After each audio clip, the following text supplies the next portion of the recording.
exercise is called seated squats, assisted seated squats. So what you will need is a chair that does not roll. You want to make sure that neither one of your chairs have wheels on the bottom because that's not going to be stable or safe for you. And the whole point of this is to make sure that you're not falling while we're exercising, okay?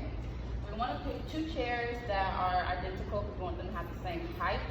You're going to use the chair in front to brace yourself. So you need to scoot that chair as close to you as necessary so you can grab onto the top of it and have a nice stable base.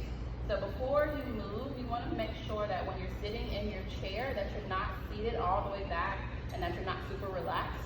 You want to sit up at a 90-degree angle and you want to make sure that your back is nice and straight.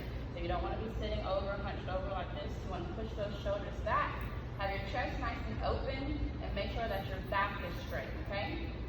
So another thing that we have to make sure before we move is that our feet are nice and flat on the floor. So you don't want to be up on your tippy toes like this. You don't want your feet to be all wide and spread out. You want to make sure that they are about hip width apart and that they are completely flat on the floor, all right? So what we're going to do is basically a squat, but all you're doing is standing up and then sitting back down, okay? So before you move, make sure that you have grabbed hold to your assistant chair, and we're going to stand up and sit back down. And that is your assisted squat. Of course, we're going to be working in sets of 5, so we're going to do it 5 times. Ready? And stand and sit. That's 1.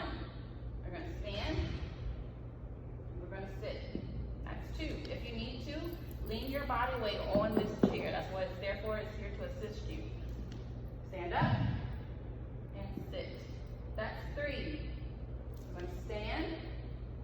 Then we're going to sit. That's 4. We're going to stand. And then we're going to sit. And that's 5. Those are assisted squats. You can do assisted squats with 2 chairs. You can do it with a chair and a table. You can do it with a chair and a kitchen counter. All you have to do is make sure that you have something that's the same height as your chair for a base. You want to make sure your base is stable, that your base is not going to move, so make sure that it doesn't have wheels. Okay?